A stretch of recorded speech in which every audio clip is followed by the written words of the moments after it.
to be here, just because what you all are doing in practice, focusing on details, is a spiritual truth of our country. You know, we can be Democrats and Republicans, but most Americans are patriots. For over a decade now, good ideas have emanated from the BPC. Thank you for convening this very impressive group of thought leaders. Your organization has brought together leaders from across our society to advocate for common sense solutions to our most challenging problems. Because if it's bipartisan, it's much more likely to pass. When you have people philosophically and ideologically in two different worlds, and they put them together on a committee, that committee usually is not very productive. Once we get staffs blending, and John and I, they know that the members are friends and we talk, things can happen. Thank you, Anand, for that introduction, and to the BPC for its important efforts. Thank the Bipartisan Policy Center. You guys are great. We all have bipartisan responsibilities to this nation, to defend principles that have long made America the beacon of hope. It's going to take all of us to try to turn down the temperature and really focus on what unites us. Good afternoon, everyone. Thank you for joining us for the release of the Bipartisan Policy Center's new report today, Improving Access to and Enrollment in the PACE program. I'm Bill Hoagland, a Senior Vice President here with the Bipartisan Policy Center, and it's my pleasure to work with our health program here at BPC, headed up by its Executive Director, Marilyn Serafini.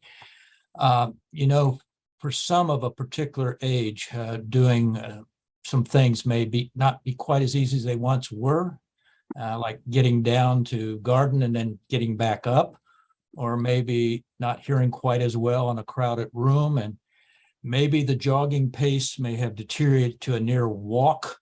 I don't know who I'm talking about here, of course, but these inconveniences pale in relation to those who have these issues while also dealing with a chronic health condition.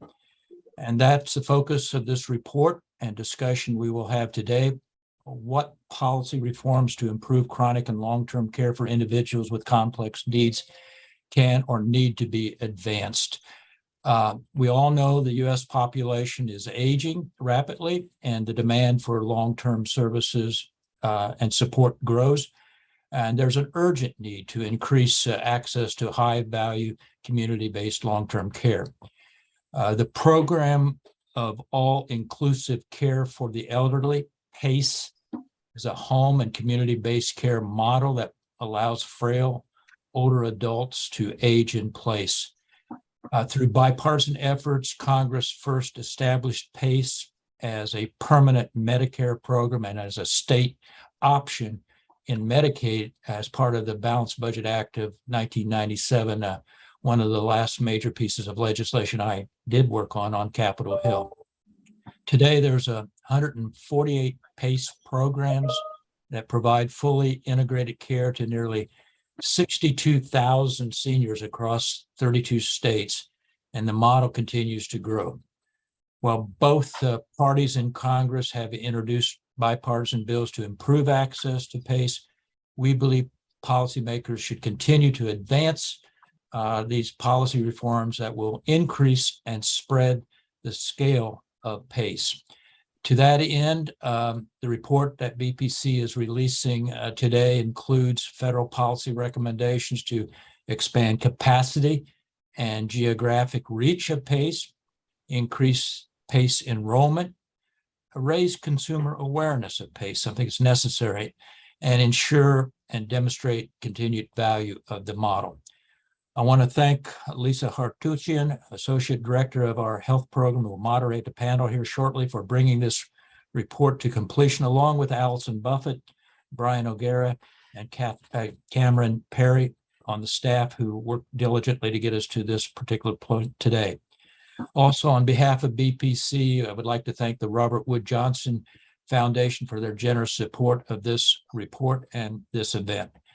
And now, without further ado, let me turn it over to Kathy Hempstead, who is the Senior Advisor with the Robert Wood Johnson Foundation. Kathy? Thanks, Bill. I'm really pleased to be able to welcome everyone to this event today to discuss this new BBC report, Improving Access to and Enrollment in PACE. And RWJF has been a strong supporter of the PACE program from the beginning, which is actually described in the background of the report. And while our strategies have pivoted in various ways over the years, our constant support for the PACE program reflects the fact that it really embodies the kind of system change that we've always supported, the integration of chronic and long-term care services so that individuals with complex needs can age in place and age in their communities, as Bill described with his example. The pandemic has only made the PACE model more relevant, given both the increased demand for community-based long-term care and rapid improvements in our ability to deliver a broad array of healthcare services at home or in community settings.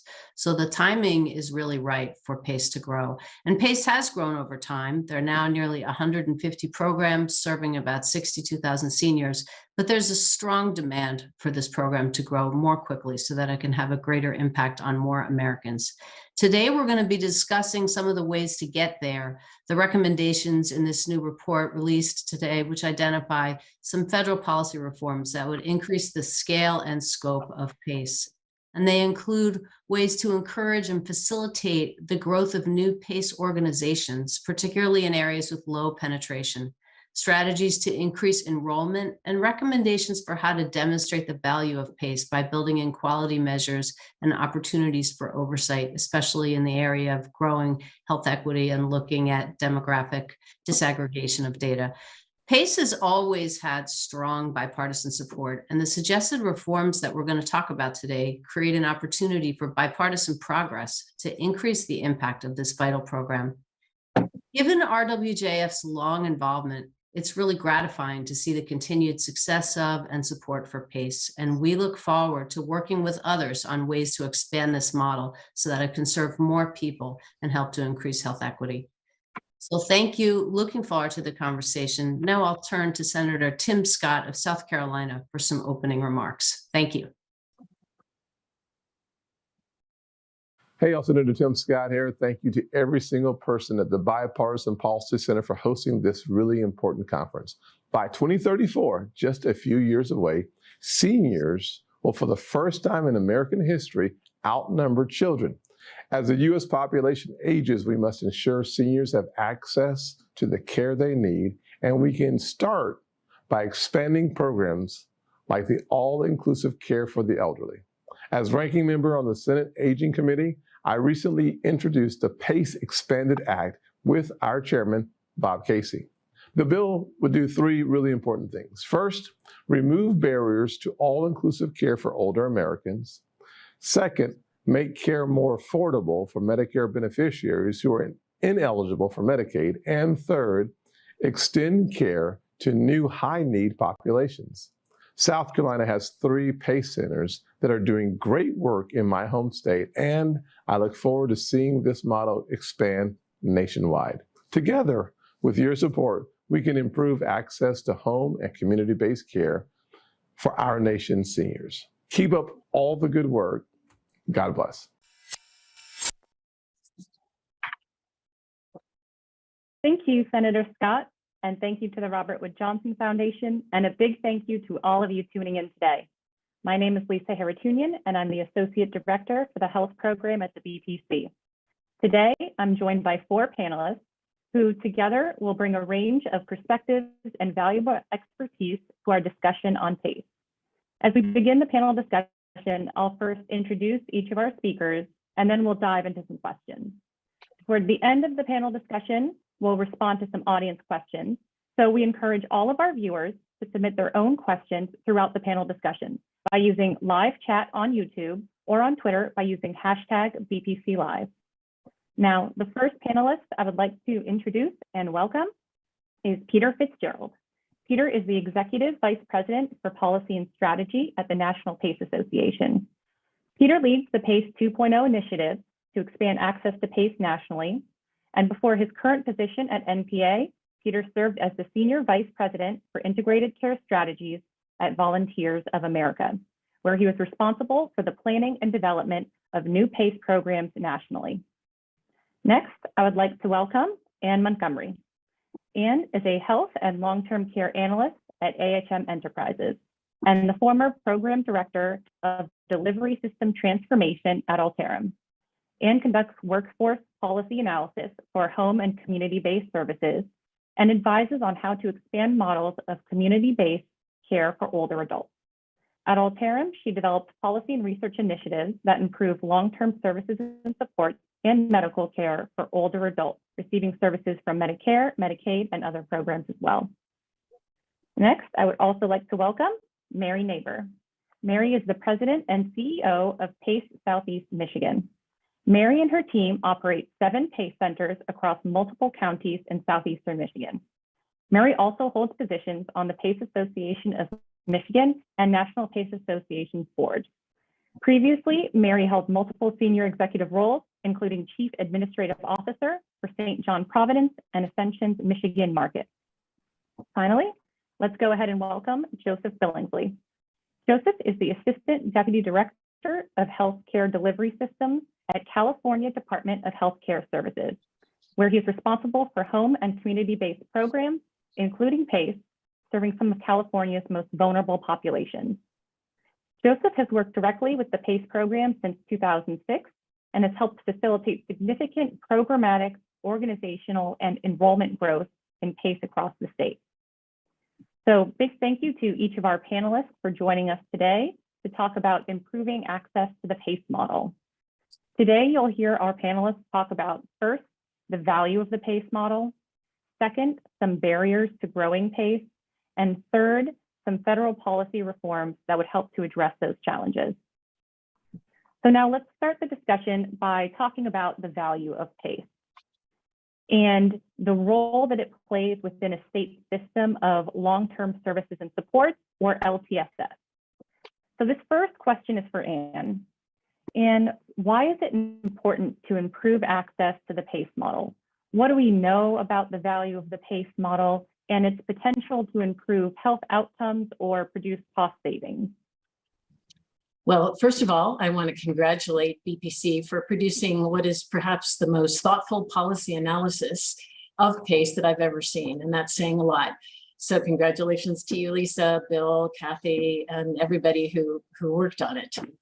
With any luck at all, I think that this report will really help the executive branch and Congress and states move the needle and kind of speed up the dissemination of PACE. There are a number of restraints, and they are documented very well in this report, that are keeping the program from meeting its potential for scaling in order to meet the needs of people who need highly coordinated medical and long-term care. And as Senator Scott noted, as we approach the demographic milestone where we have more older adults than children and 20% of our population is 65 and older, we really need all programs on deck. And in that regard, it's helpful that the report includes a recommendation for investing in PACE with specific recommendations in key areas.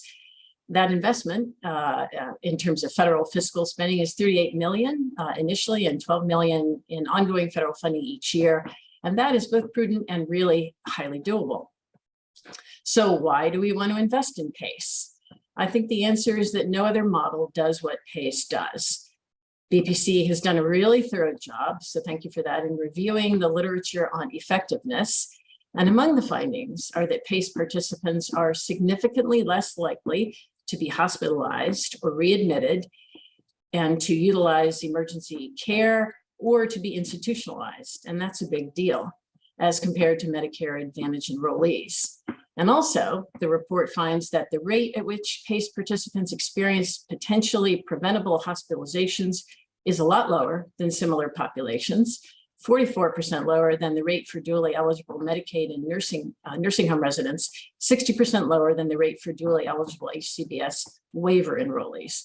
Those are pretty stunning findings, and they also have been highlighted in an ASPE report that was published in 2021, which is called Comparing Outcomes for Dual Eligible Beneficiaries in Integrated Care.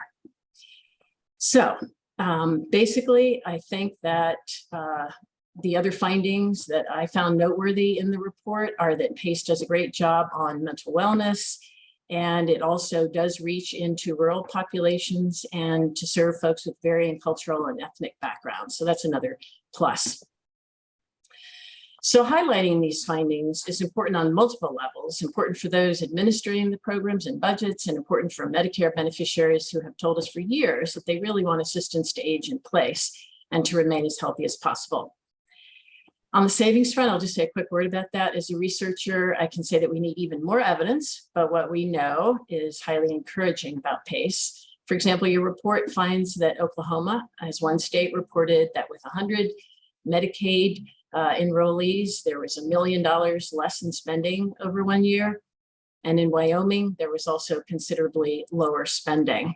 Unfortunately, Wyoming did decide to not continue funding its PACE program. So perhaps this report will sort of make states sit up and realize that the savings are substantial and ongoing. So the PACE speedometer has been somewhat stuck at a low speed for a long time. And I think this report will help to point out what its merits are. And I'll just quickly mention that I think you do a great job at digging in really and identifying barriers. And I know we're going to talk a lot about those and solutions. So I think I'll leave it there because I know we're going to talk about barriers later. Excellent points. Thank you so much, Anne. So this next question now is going to be for Joseph. Joseph, what role does PACE play in your state's continuum of LTSS? And can you tell us a little bit more about the state's decision to expand and grow the PACE model? Sure.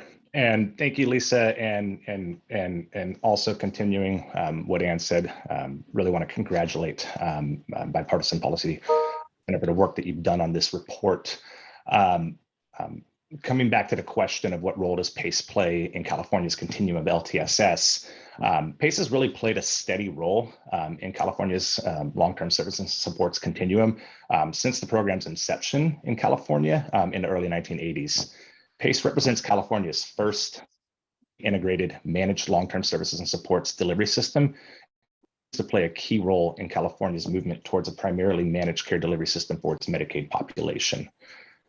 As California has steadily moved towards a complete managed care delivery system, and that's starting back in 2011 with the mandatory enrollment of our seniors and persons with disabilities populations, and then really culminating over the last decade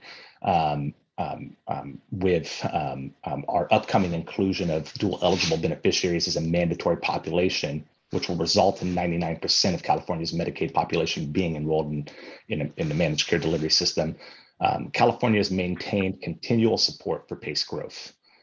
Support of PACE growth has required close work between the California Department of Healthcare Services, the California PACE Association, and California's PACE organizations, and entailed efforts that include work to ensure the inclusion of PACE as an enrollment option in managed care and formula materials as we work to continually expand managed care in California, and also the PACE Modernization Act removed previous limitations on the number of PACE organizations that the department could contract with. We've also done work around removing pre-existing limitations in statute, the state plan, and contracts that had previously established limitations on the number of beneficiaries that could be enrolled in the PACE program in California. So I think that looking at that, PACE clearly aligns with California's Advancing and Innovating Medi-Cal, or a CalAIM initiative, which is a long-term commitment to transforming and strengthening Medi-Cal, offering Californians a more equitable, coordinated, and person-centered approach to maximizing their health and life trajectory. Great, thank you so much. So now that our panelists have described why improving access to the high-value community-based PACE model is so important, let's talk a little bit about some of the barriers that PACE organizations experience in expanding PACE to new locations, as well as the challenges that consumers experience in accessing the model, and then finally, some of those challenges that states experience in growing and overseeing the model. So this first question is going to be for Peter. Peter, one barrier to PACE expansion is the complexity of the application and review process itself. As PACE organizations navigate the application submission and review process, what administrative barriers do they face, and how do these barriers limit the growth of PACE? Thank you, Lisa, for that question. And yeah, it has been a barrier to PACE growth, particularly in the last few years when we have seen an acceleration in the expansion of PACE and increased interest in our operating PACE programs to serve more people. One of the fundamental challenges to that process today is that there are only 4 days a year when a new program can submit an application to start serving people. And that's literally 4 times the 24-hour period when that application can go in. And the review of that application is typically taking a year or more. Over much of that time, the PACE organization is required to stand up its staff and its PACE center and is incurring costs for those operations while it awaits approval of the application. So this is delaying access to services and increasing the cost of initiating services. And I think what it reflects is that PACE, unlike many other capitated managed care models, is a provider-based model. So we're not simply enrolling people and delivering care through networks. We are actually standing up services and providing care directly.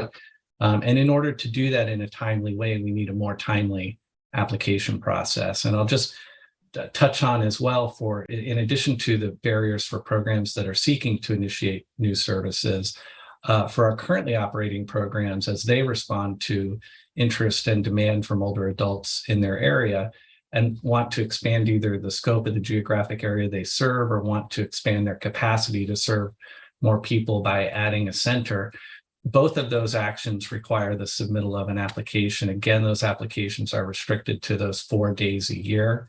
And they're further restricted in that there can only be one of those applications under review at a time. So you can imagine for a PACE organization that might simultaneously be looking to extend to an adjacent county and increase its capacity by adding an additional PACE center, if they're not able to do both of those things at the same time, it's going to delay access, and it carries the same cost burden that I've described earlier, where they have to have those services ready to go while they're waiting for the application to be approved, which adds to their costs.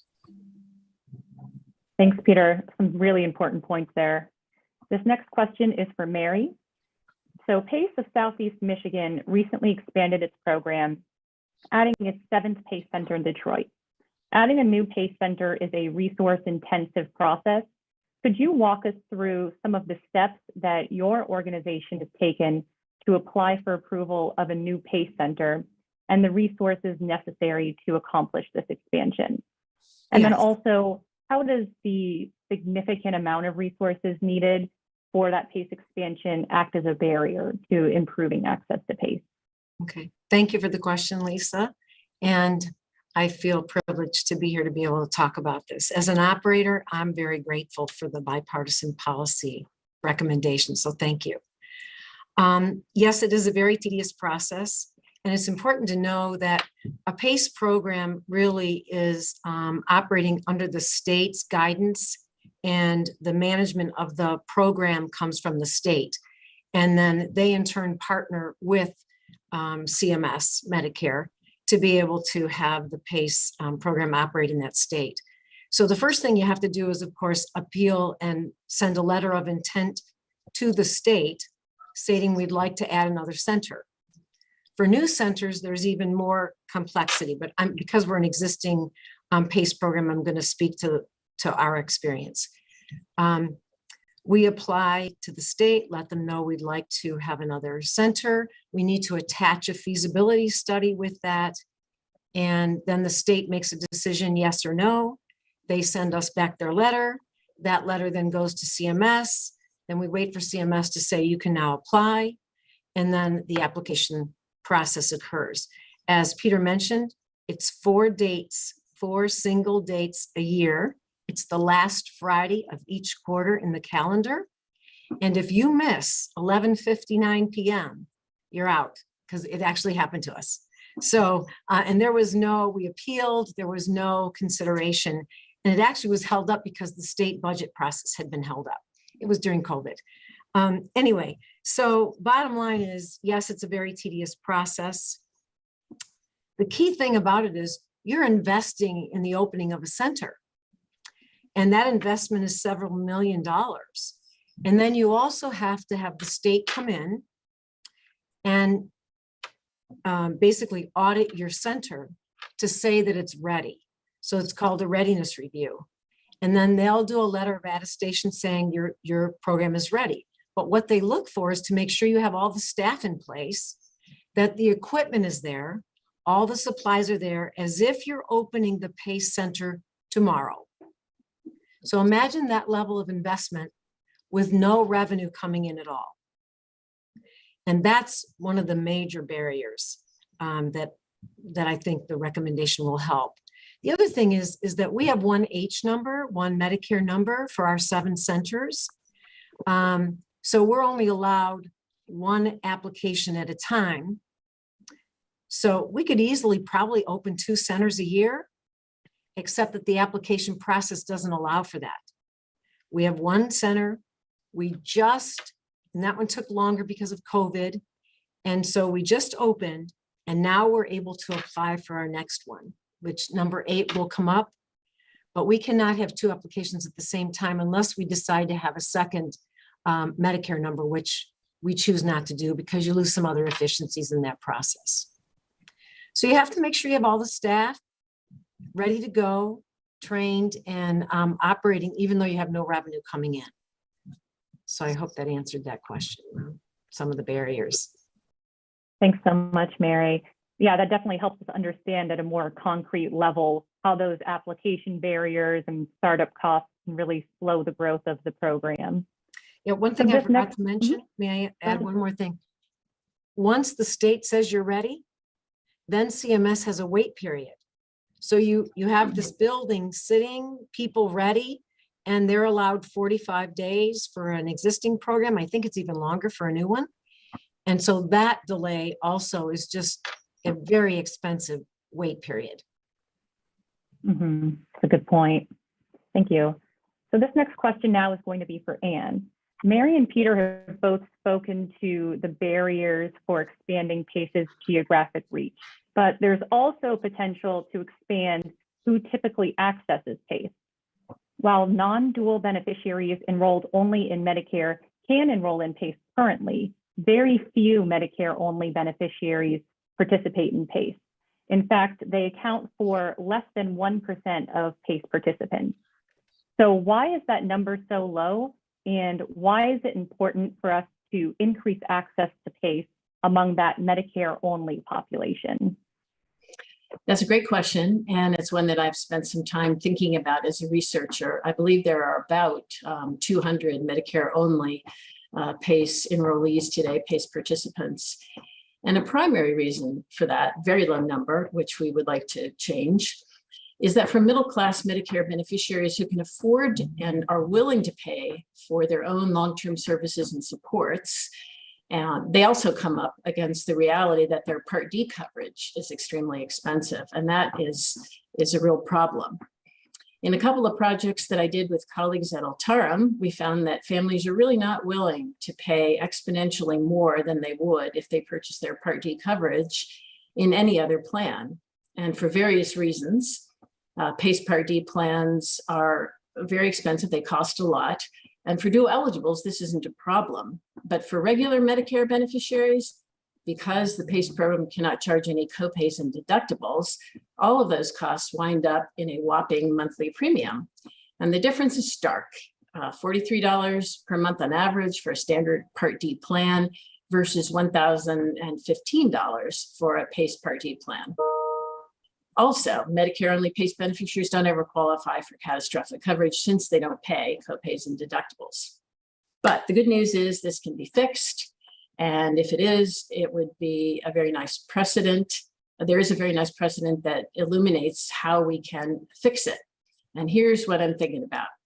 When we were doing our research, we discovered that PACE programs serving veterans who are also Medicare beneficiaries were permitted to basically keep their VA drug coverage, which is both comprehensive and very inexpensive. So when we were looking at this, we proposed that similar thinking be applied to non-veteran Medicare beneficiaries, who we suggested could be allowed the choice of purchasing either the PACE Part D plan or a much more affordable standard Part D plan available in their area. So BPC, in your very good report, estimates this would actually save Medicare beneficiaries about $11,000 a year. And the calculations that I've done are similar.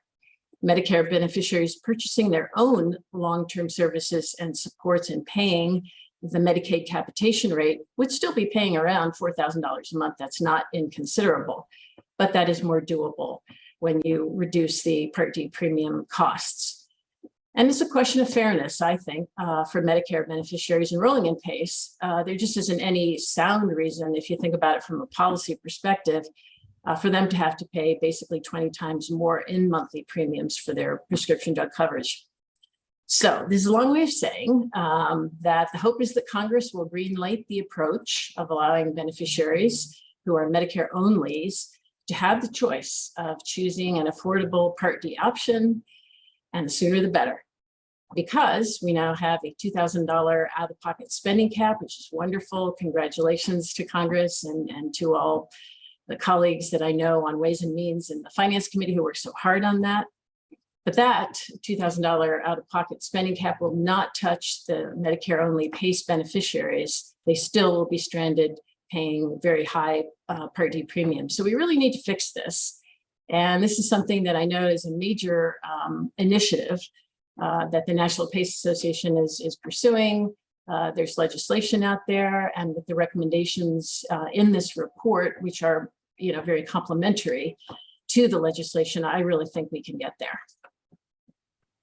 Thank you, Anne, for providing some clarity around that major barrier for Medicare-only beneficiaries accessing the PACE model. This next question now is going to be for Joseph. We've heard about the complexities of establishing and expanding PACE programs, but at the state level, what types of challenges do state Medicaid agencies experience in coordinating with CMS and PACE providers to launch a new PACE program, expand PACE to new regions, and then oversee those programs? Sure. Thanks, Lisa. And I'd like to start off with stressing that California and our Department of Health Care Services has really worked to cultivate and build a very strong relationship with our CMS partners and really partner in that application process and how we work together with our PACE organizations to effectively expand PACE in California. I think the report does an excellent job identifying where there are barriers to PACE growth within the existing federal requirements for and specifically around the application process, and also doing a great job of providing recommendations to address and overcome those barriers. I think that as California has worked to effectively expand PACE, we have worked closely with PACE and CMS in California to manage this complex process. As discussed by our previous colleagues on the panel, a key challenge is timing the state's initial approval and state attestations with the quarterly submission process. This results in California having to form a complex process for new and expansion applications to inform DHCS of intent and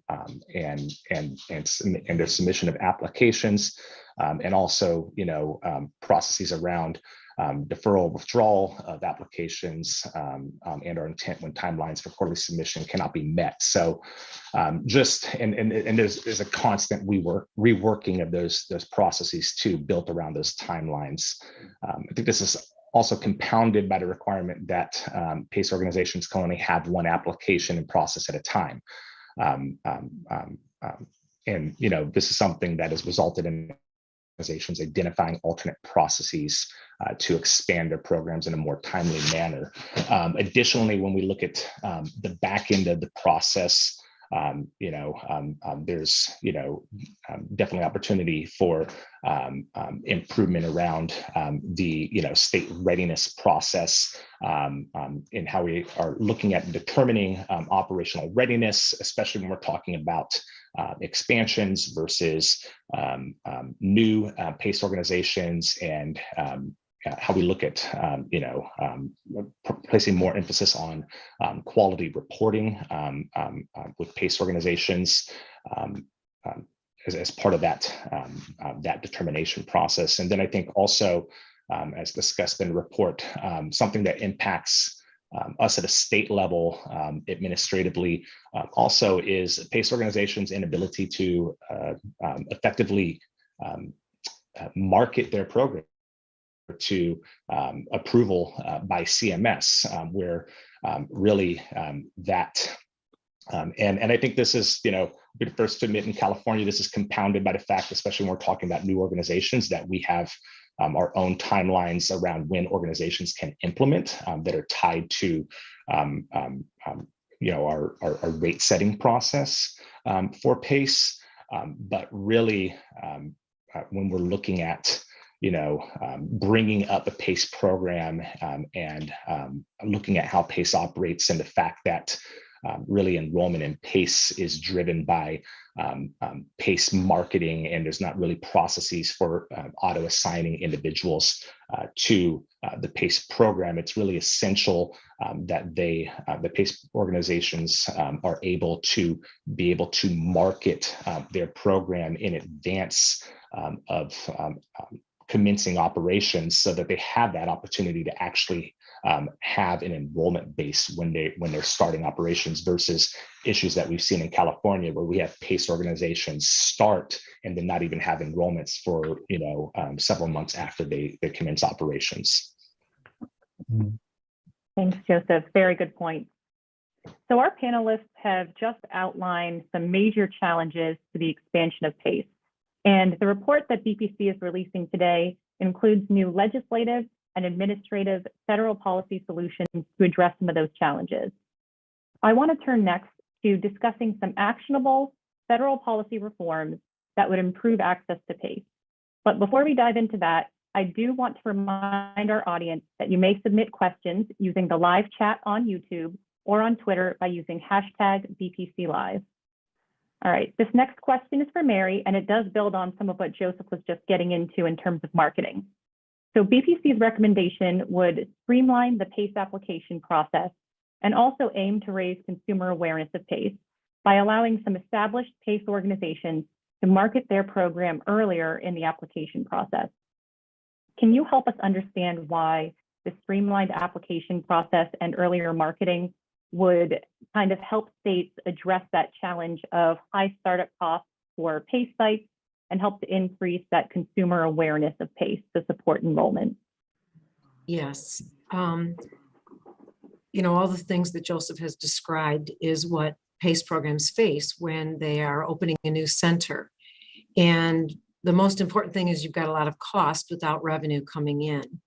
And being able to get your name out there and start to raise the awareness. PACE is the best kept secret in healthcare. So we already have to get out there and market what PACE is. And so to be able to do that early on and start to educate the community on this wonderful service that's coming their way would be a wonderful thing to have happen. So I'm grateful for the recommendation. So first of all, it helps with brand awareness. The second part is it helps with enrollment. The moment people start realizing this service is going to be available and it's in their community, you can start enrolling people. And if you know when your program is going to open, you've got a good idea, you can say, we can take you in as a participant, 2 months from now, the first of the month. And so you start to build your enrollment and your team starts to get ready and you're able to operate much quicker than if you can't start until you actually open. This is really true of new programs. They have much longer lead times and waits. A program like ours that's more concentrated in one area, we often have people that will move from place to place. So we'll have some educated staff that can move to a new center that helps us out a lot.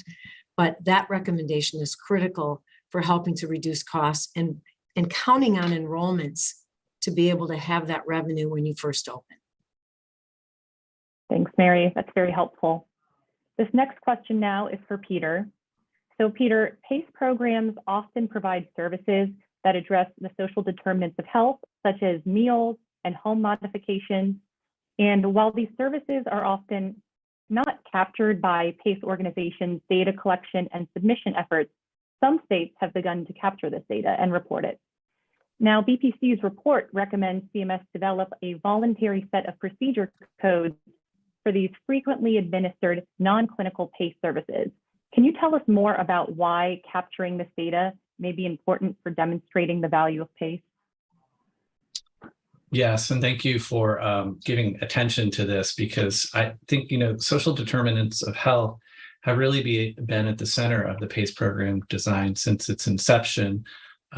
The PACE care model was developed by Marie-Louise Ansek, who was a social worker, and Dr. G, who was a dentist. So really, from the beginning, the founders of our care model realized the importance of social connection, being able to enjoy a meal, being able to smile unselfconsciously, and the role that those play in your ability to successfully age in place and have a high quality of life living at home. So it's central to what we do. It always has been, and you're correct to note that it's often very difficult to measure. But if we don't measure it, it's impossible to get a full picture of the array of services that the PACE organization is bringing to the participants that they serve. And I think with the increased awareness of the importance of those services, it is important to address the delivery of those kinds of services. I will note that, I mentioned earlier that unlike many other managed care integrated programs, the PACE model is operated by a direct care provider. So we have interactions with PACE participants almost every day across almost every aspect of their lives. And at some point, it's not possible to measure the full extent of that.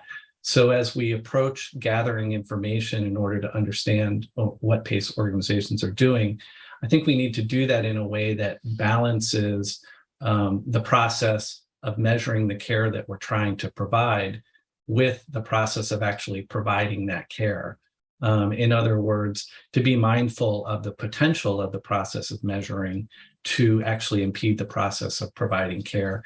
And we just have to strike the right balance in that, particularly with a program like PACE, where we do have these multiple, diverse, comprehensive interactions with the older adults we're taking care of.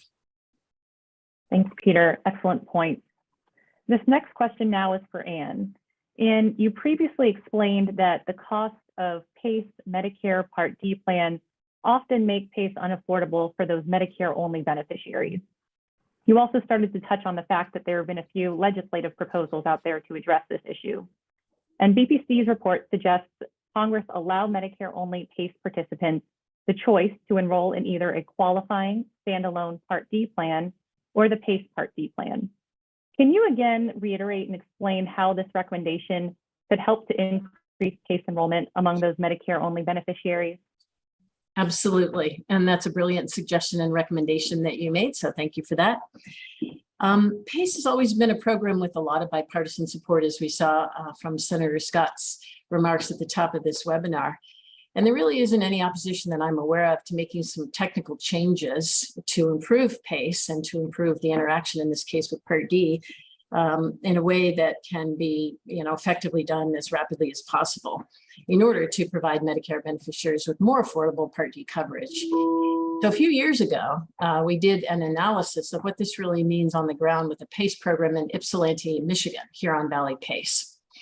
And we went through the exercise really that you suggest in your report, which is to model how Huron Valley would need to slightly alter their procedures to allow Medicare PACE enrollees to choose a local Part D standalone plan. In their case, the pharmacy would remain the same, and all of the medical coordination around the Medicare PACE participant would remain with Huron Valley. And that is, I think, very key. And I think that's something that you recommend. All of the coordination really does need to remain with the PACE program so that the the benefit is comprehensive and remains so. So I think this is entirely doable. And it's interesting that the report suggests that providers describe in their PACE program agreement how they will integrate and coordinate care for Medicare-only beneficiaries to the greatest extent practicable. Great recommendation. You also recommend that CMS should work with states and PACE organizations to create an amendment to existing PACE program agreements if necessary. Those are two very specific, very actionable, and very practical good things that I believe can happen. If anybody wants to look at the Huron Valley proposal in all of its details, last time I checked, it was available on Altarm's website. So take a look, and the executive director there, Sonja Love Felton, who I had the pleasure of seeing just last week, would be very happy to talk about it. And there probably are other PACE programs that are thinking about how to do this with their own program. I don't think that there are any specific estimates yet for how many more Medicare beneficiaries would sign up if the Part D PACE cost barrier were to be resolved. I think it depends on whether some of the other streamlining provisions that we're talking about here that are recommended and have long been thought about are actually implemented, and on what time frame. And really, how high a priority the PACE program can become at CMS. And I really think that one of the primary recommendations, one of my favorite recommendations in the report, is that the Medicare Medicaid Coordination Office could assume, primary responsibility with regulatory oversight and development for PACE, as well as other dual eligible programs. I think that would make a big difference in how these kinds of issues that we're talking about today could be addressed. And I very much hope that it happens. Thanks, Anne, for that helpful explanation and really great point. This next question now is for Joseph. The administrative responsibilities of states will likely increase as the number and size of PACE programs continues to grow. BPC recommends that CMS clarify PACE contract requirements so that only one contract per legal entity or parent organization is allowed per state. And we also recommend that Congress dedicate resources to help states with administrative tasks, technical assistance, and electronic health record adoption related to establishing and overseeing PACE programs.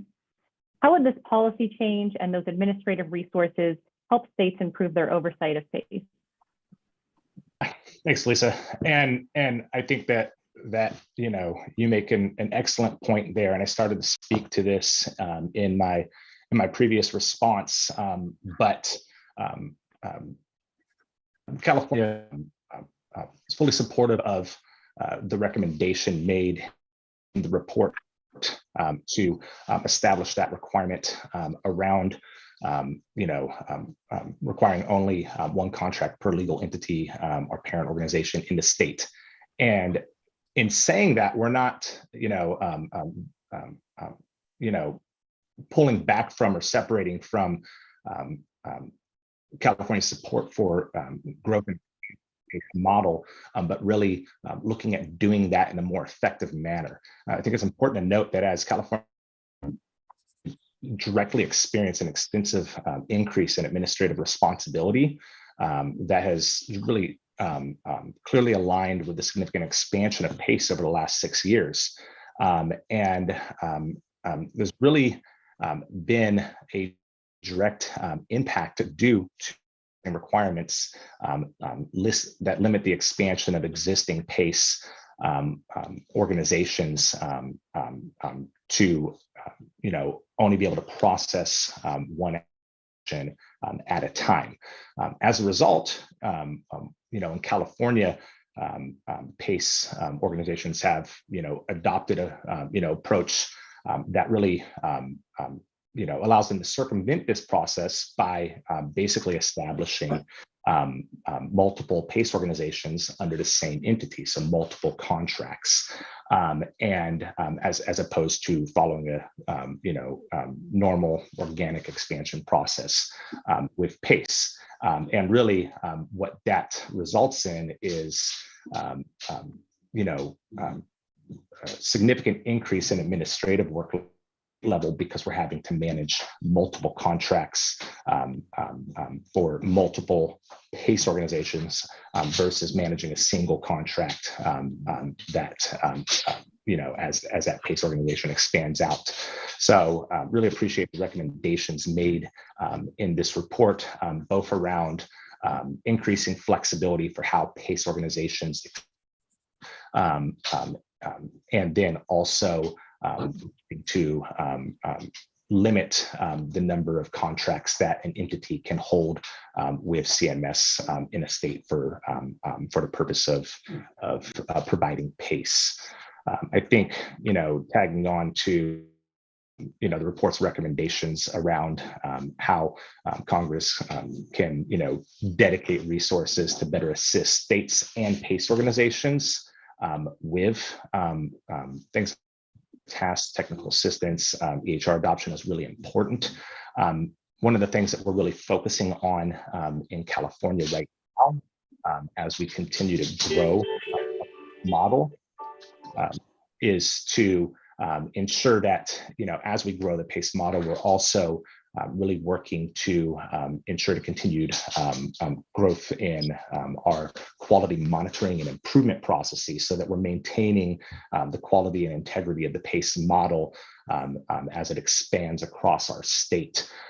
And so really looking, appreciate the recommendations made within the report around working to improve transparency, support quality improvement for PACE, recommendation, better utilization around encounter data and also funding to support expansion of encounter data and how PACE organizations are able to provide that.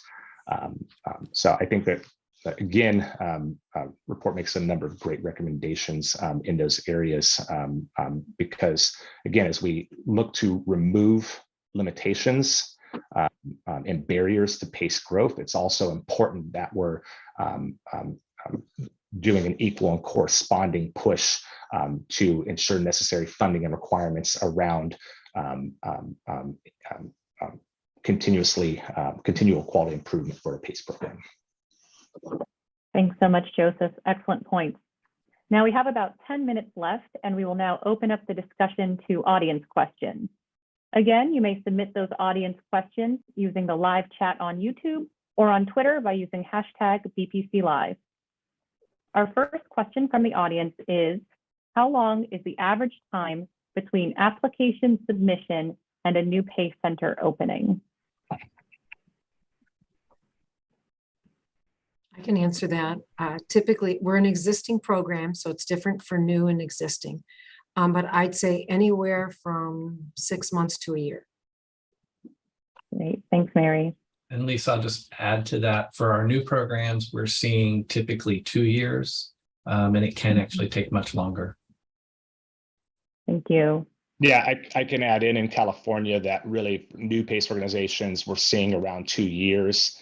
And really, this is a combination of both the time frame for state and federal reviews, and then also oftentimes taking into account delays around just when there's a new PACE center construction involved.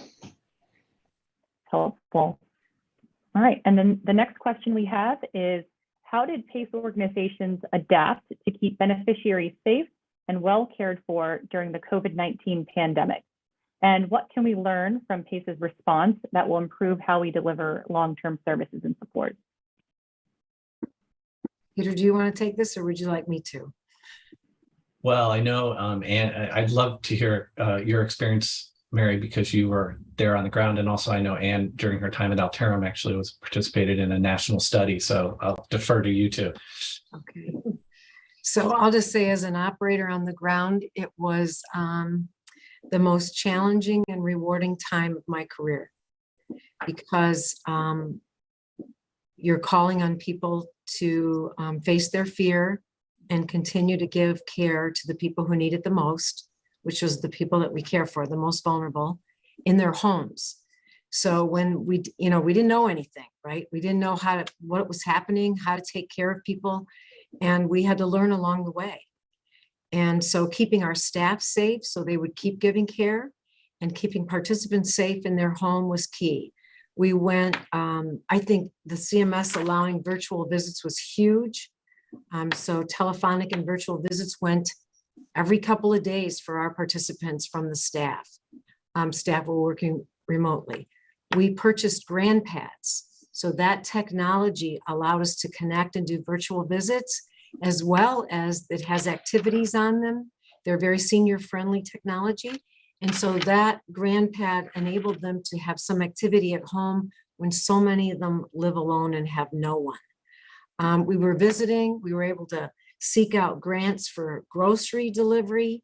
And so our staff was volunteering to deliver groceries because we don't typically buy people milk and eggs, but we were doing it during COVID to make sure that they were eating. So doing more than just our regular meals. There were a number of ways we adapted our IDT meeting to Zoom, which, there are things that we learned that end up to be silver linings. And so I would say many meetings, we can still do Zoom. We have a more hybrid model for those that can be hybrid, not for everyone, because, we're giving care, wrapping our arms around people every single day. So many lessons learned, but I guess I want to end with my comment about people. So when you hire the right kind of caring people, they fought beyond their own fear and gave care at a time that our participants needed it, and we kept them alive. And that's what I think was the most important thing, is that in the PACE model, compared to some other caregiving models, we were able to keep people alive in their homes.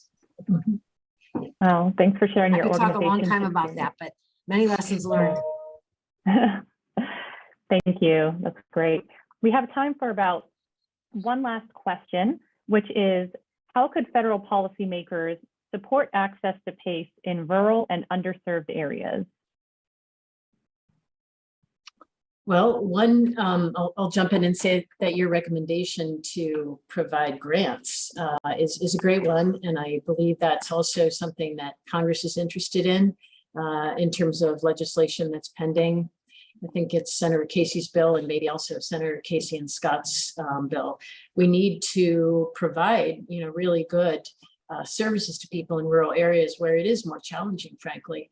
But the PACE model has been proven to really work because you have your dedicated transportation, that can go from the PACE center to people's homes. As Mary just talked about, you can redeploy your staff to do a lot of home care services or services in the home.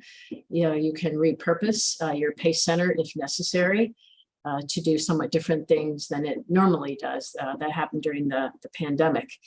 So with grant funds, dedicated grant funds for rural areas, I think PACE could really be a mainstay for rural aging folks.